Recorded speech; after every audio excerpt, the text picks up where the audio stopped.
Hello viewers, कैसे हैं आप सब लोग। स्वागत है आपका मेरे YouTube channel study with doctor Pavan Oberoi पर। मैं doctor Pavan Oberoi, head of department, faculty of commerce, Bhagwati college, Meerut. Viewers, आज इस वीडियो में मैं आपसे डिस्कस करूंगा सीसीएस यूनिवर्सिटी मेरठ में जो एमकॉम सेकेंड ईयर में और एमकॉम फोर्थ सेमेस्टर में जो आपका सब्जेक्ट है मैनेजरियल इकोनॉमिक्स, तो उसके यूनिट नंबर 4 में आपसे डिस्कस करूंगा। तो इससे पहले मैं 3 यूनिट डिस्कस कर चुका हूं। अगर आप फर्स्ट टाइम मेरा चैनल देख रहे हैं तो मेरा channel study with doctor Pavan Oberoi को सब्सक्राइब कर लीजिएगा, लाइक और शेयर भी करते रहिएगा अपने फ्रेंड सर्कल में, बेल आइकन प्रेस कर लीजिएगा और उसके बाद आप मेरी प्लेलिस्ट विजिट करिएगा। तो वहाँ पे प्लेलिस्ट बनी हुई है एमसीक्यूज़ ऑन मैनेजरियल इकोनॉमिक्स। तो जो 3 यूनिट हैं मैं जो डिस्कस कर चुका हूँ कुछ दिन पहले, तो वो मैं आपको वो मेरी उस वाली प्लेलिस्ट में तीनों यूनिट मेरे को आपको जो है मिल जाएंगी। दूसरा, मैं इन क्वेश्चंस को 2 तरीके से आपको समझा रहा हूँ। एक तो ये क्वेश्चंस आपके एमकॉम के लिए भी हेल्प करेंगे, दूसरा अगर आप एमए इकोनॉमिक्स के स्टूडेंट्स हैं तो उसके लिए भी हेल्प करेंगे, और तीसरा अगर आप बीएड एंट्रेंस की तैयारी कर रहे हैं, टीजीटी पीजीटी की तैयारी कर रहे हैं या एनटीए नेट की भी तैयारी कर रहे हैं, तो मैंने एक प्लेलिस्ट वो भी बना रखी है कि MCQs on economics for BEd entrance, NTA NET और टीजीटी पीजीटी। तो आप जो है वहाँ से भी आप उसमें तो खैर आपको अनलिमिटेड क्वेश्चंस मिलेंगे। यहाँ पर तो केवल आपको सिलेबस के अकॉर्डिंग क्वेश्चन मिलेंगे जो यूनिवर्सिटी की है आप मेरी प्लेलिस्ट, लेकिन जो आपके टीजीटी पीजीटी वाली जो प्लेलिस्ट है उसमें आपको अनलिमिटेड क्वेश्चंस मिलेंगे। तो आप जो है अगर आप तैयारी कर रहे हैं कंपटीशन की तो आप उस वाली प्लेलिस्ट की विजिट जरूर करिएगा और अपने फ्रेंड सर्कल में भी जरूर बता दीजिएगा ताकि अदर्स लोग भी बेनिफिट ले सकें। ठीक है व्यूअर्स, चलिए डिस्कस करते हैं। और एक चीज़ और बता दूं आपको कि जुलाई फर्स्ट वीक में आपके एग्ज़ाम होंगे, BA BCom BSc second year और थर्ड ईयर के एग्ज़ाम होंगे, और MA MCom MSc fourth semester और आपके प्राइवेट में सेकेंड ईयर के आपके एग्ज़ाम होंगे। ठीक है, ये यूनिवर्सिटी क्लियर कर चुकी है, 1-2 दिन में नोटिफिकेशन भी आ जाएगा यूनिवर्सिटी की तरफ से, क्योंकि शासन का आदेश आना अभी बाकी है। ठीक है व्यूअर्स, चलिए डिस्कस करते हैं। तो ये जो आपकी यूनिट है ये यूनिट नंबर 4 है, मार्केट एंड प्राइसिंग से रिलेटेड, जिसमें मार्केट कवर होता है और आपके प्राइस डिटर्मिनेशन, इसमें परफेक्ट कंपटीशन, इनपरफेक्ट कंपटीशन और आपका मोनोपोली कवर होती है इसमें, है ना। तो ये आपकी सारी इस यूनिट में है, ट्रांसफर प्राइसिंग भी इसी यूनिट में आपकी कवर्ड होती है। तो चलिए डिस्कस करते हैं। फर्म का साम्य होता है जब होता है MC equal to MR, marginal cost equal to marginal revenue. अर्थशास्त्र में बाजार का अर्थ क्रेताओं तथा विक्रेताओं के बीच साधन या वस्तुओं के लेन देनों का जाल सूत्र है। यह परिभाषा दी है किसने? केरन क्रॉस ने। किसी वस्तु का सामान्य मूल्य वह है जो बाजार की आर्थिक शक्तियां अंतोगत्वा निश्चित करती है। तो यह परिभाषा दी है किसने दी? प्रोफेसर मार्शल ने। बाजार मूल्य समय की उस अवधि के अंतर्गत निर्धारित मूल्य को कहते हैं जिसमें उस वस्तु की पूर्ति स्थिर रहती है। तो ये परिभाषा किसने दी है? ये दी है स्टिग्लर ने। अति अल्प काल में मूल्य निर्धारण में सशक्त भूमिका होती है। मांग की डैश वस्तु के मूल्य की न्यूनतम सीमा होती है, तो वो होती है सीमांत लागत।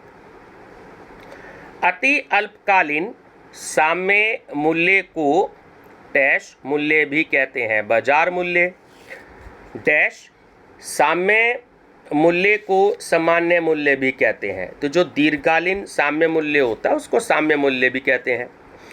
वस्तु का मूल्य उसकी सीमांत उपयोगिता के बराबर होता है, बिल्कुल सत्य है। पूर्ण प्रतियोगिता में उत्पादन की मांग हो जाती है, पूर्णतः लोचदार। अल्पाधिकार किस बाजार की एक किस्म है? तो वो है आपकी अपूर्ण प्रतियोगिता की। अपूर्ण प्रतियोगिता का विचार किसने प्रस्तुत किया था? श्रीमती जॉन रॉबिन्सन ने। विक्रय मूल्य में कमी होने से क्या प्रभावित होगा? देखिए, अंशदान यानी कंट्रीब्यूशन, सम्मिच्छेद बिंदु, ब्रेक इवन पॉइंट और सुरक्षा सीमा, मार्जिनल ऑफ सेफ्टी। ठीक है, मार्जिन ऑफ सेफ्टी, तो ये तीनों होंगे। तो ऑप्शन डी करेक्ट है ये सभी। पूर्ण प्रतियोगिता की स्थिति में होता है MW स्मॉलर देन AQ। यदि साधन बाजार में पूर्ण प्रतियोगिता विद्यमान हो तो एक फर्म के साम्य की स्थिति में, तो ऑप्शन भी सही है कि MFC equal to MRP equal to AFC। लाभ का जोखिम सिद्धांत प्रतिपादित किया गया हॉले द्वारा। कौन सी दशा पूर्ण प्रतियोगिता में नहीं पाई जाती? वस्तु विभेद। एकाधिकारी संतुलन की स्थिति में AR स्मॉलर देन MR।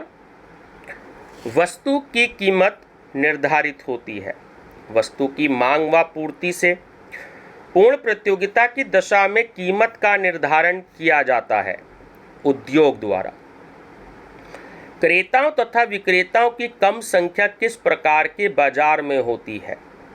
वो होती है एकाधिकारात्मक प्रतियोगिता में। क्रेताओं तथा विक्रेताओं की अधिक संख्या किस बाजार में होती है? पूर्ण प्रतियोगिता, परफेक्ट कंपटीशन में। कीमत विभेद उत्पादक किस बाजार में अपना सकता है? एकाधिकार। कौन सा बाजार अपूर्ण प्रतियोगिता बाजार नहीं है? तो वह है द्विपक्षीय एकाधिकार। चैम्बरलिन के अनुसार विशुद्ध प्रतियोगिता में कौन सा घटक नहीं पाया जाता? तो वो होता है बाजार का पूर्ण ज्ञान। पूर्ण प्रतियोगिता बाजार की क्या होती है? स्थिति होती है। किस स्थिति में विक्रेताओं की संख्या 2 होती है?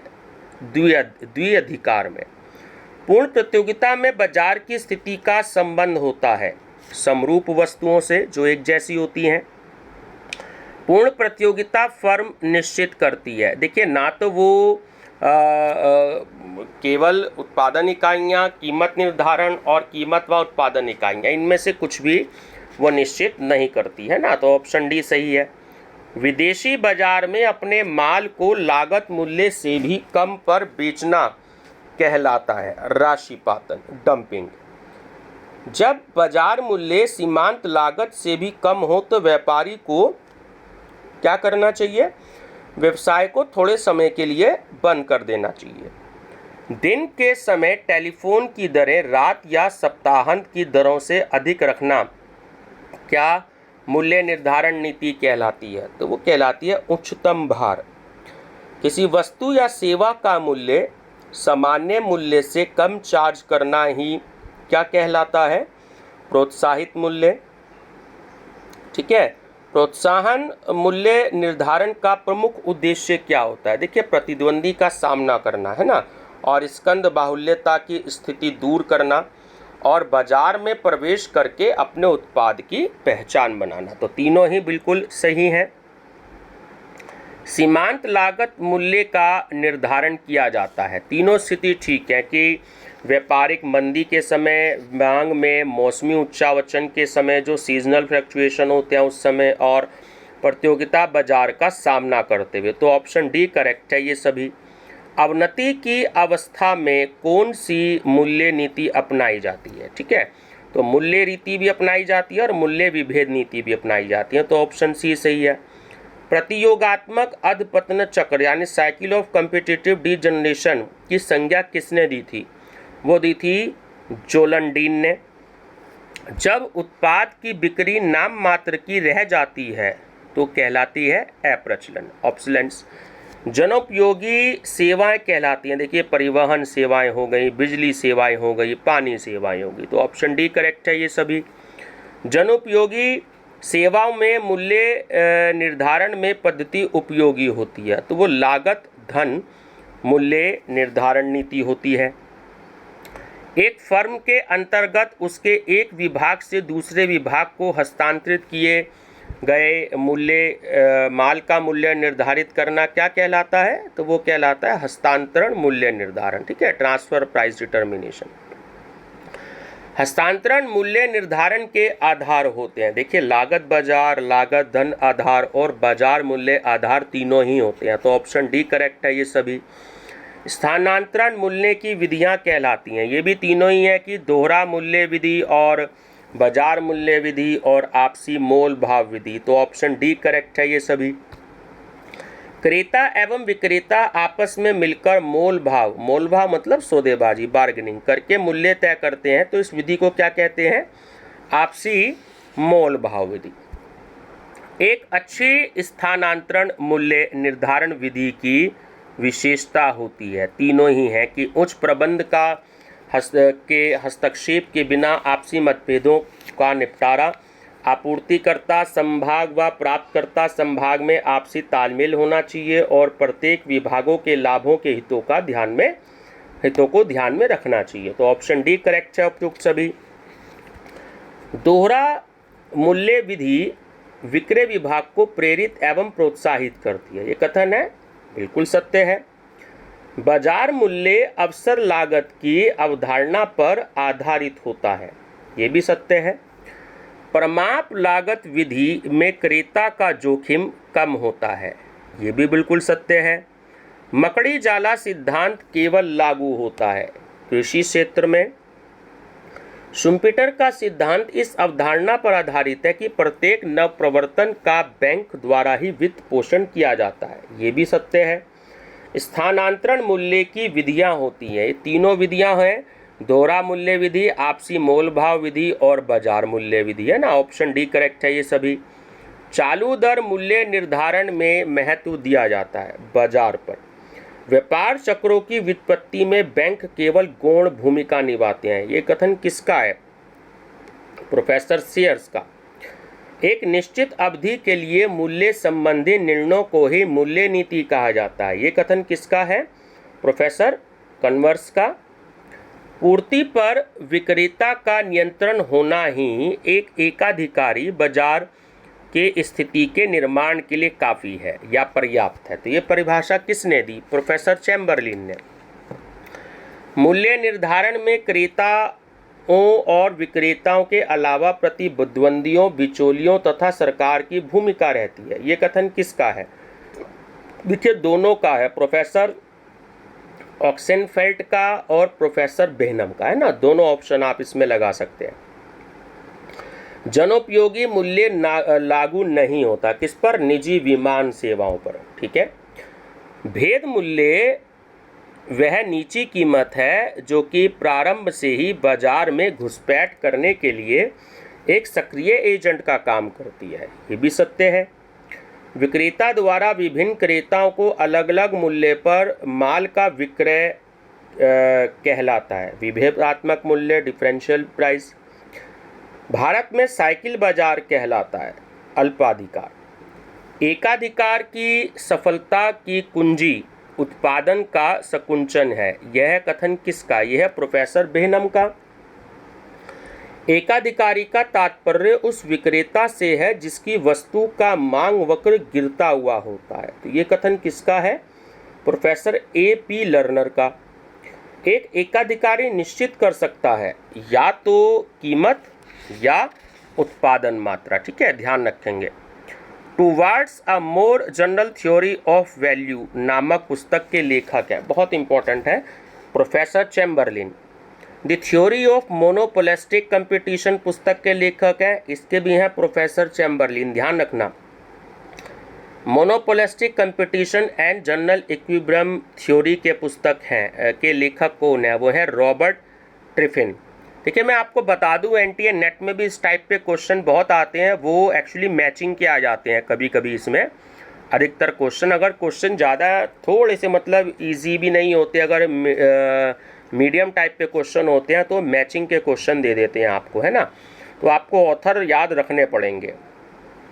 और इकोनॉमिक्स ऑफ इम्परफेक्ट कंपटीशन, ठीक है, यह कथन है, तो यह है श्रीमती जॉन रॉबिन्सन का, ठीक है। प्रोफेसर कुर्नो किस देश के प्रसिद्ध अर्थशास्त्री हैं? बहुत इंपॉर्टेंट क्वेश्चन है। प्रोफेसर कुर्नो एक्चुअली फ्रांस के प्रसिद्ध अर्थशास्त्री हैं। ठीक है, जब बाजार में वस्तु विक्रेता कम संख्या में मौजूद हों तो ये स्थिति कहलाती है। ठीक है, चलिए, लाभ परिवर्तन का परिणाम है, यह कथन किसका है? तो यह है प्रोफेसर जे.बी. क्लार्क का। क्रय शक्ति की मात्रा में असाधारण वृद्धि ही मुद्रास्फीति है, यह कथन किसका है? ग्रेगरी का। हस्तांतरण मूल्य निर्धारण के उद्देश्य है। देखिए, तीनों ही उद्देश्य है कि एक विकेंद्रित संगठन में निर्णय में सुधार करना, कर भार को कम करना और संस्था के लाभों में वृद्धि करना। तो ऑप्शन डी करेक्ट है, ये सभी या उपयुक्त सभी। किस मूल्य को एक अच्छे मूल्य पर लागत आधारित हस्तांतरण मूल्य के माध्यम से हस्तांतरित करते हैं? तो वो होता है मोल भाव मूल्य, जो आपका बार्गेनिंग प्राइस होता है ना। हस्तांतरण मूल्य निर्धारण का उद्देश्य संगठन के उत्तरदायित्व केंद्रों के निष्पादन का सही मूल्यांकन संभव बनाना होता है, बिल्कुल सत्य है।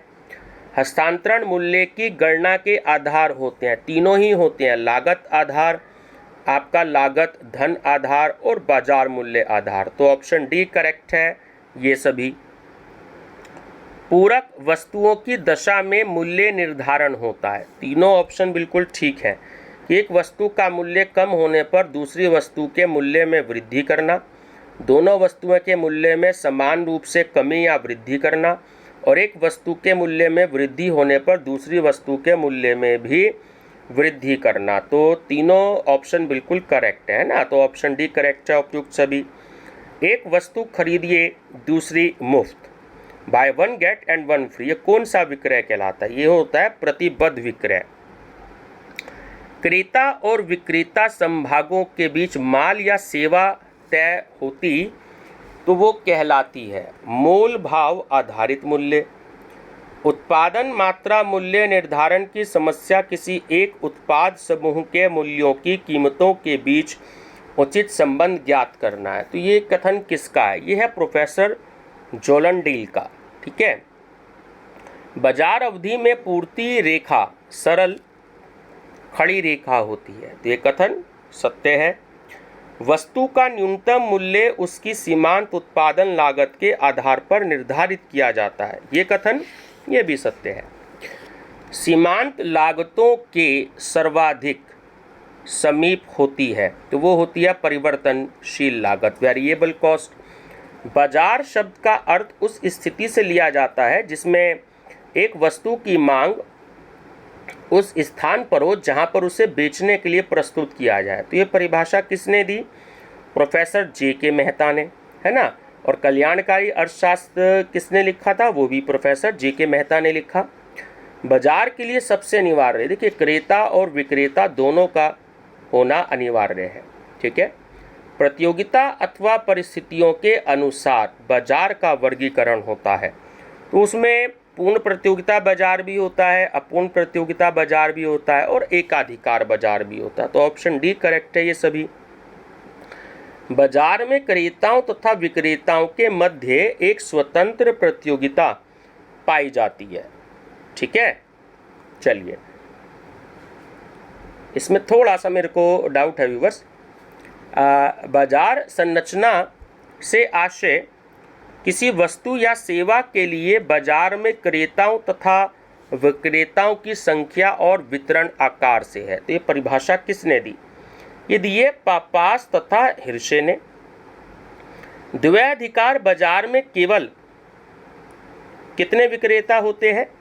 तो व्यवसायिक निर्णय निर्भर करते हैं। देखिए, ये फर्म के उद्देश्यों पर और निर्णय लेने वाले व्यक्ति की निर्णय क्षमता पर और प्रचलित परिस्थितियों पर। तो ऑप्शन डी करेक्ट है, उपयुक्त सभी। ताजा हरी सब्जियों का बाजार कहलाता है। देखिए, ये होता है अति अल्पकालीन बाजार। ठीक है, ताजा हरी सब्जियों का कभी कभी थोड़े से प्रैक्टिकल क्वेश्चंस भी आ जाते हैं।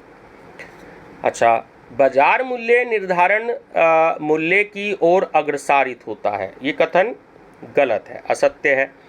मूल्य सिद्धांत के महत्व की व्याख्या सर्वप्रथम किस अर्थशास्त्री द्वारा की गई थी? प्रोफेसर मार्शल द्वारा। विक्रेता द्वारा अपनी वस्तु का मूल्य निर्धारण कहलाता है। देखिए, वो न्यूनतम मूल्य भी कहलाता है और सुरक्षित मूल्य भी कहलाता है, तो ऑप्शन सी करेक्ट है ना, ए और बी दोनों। सामान्य मूल्य में डैश में दीर्घकालीन में निर्धारित होता है। देखिए, थोड़ा सा मेरे को इस क्वेश्चन में भी डाउट है।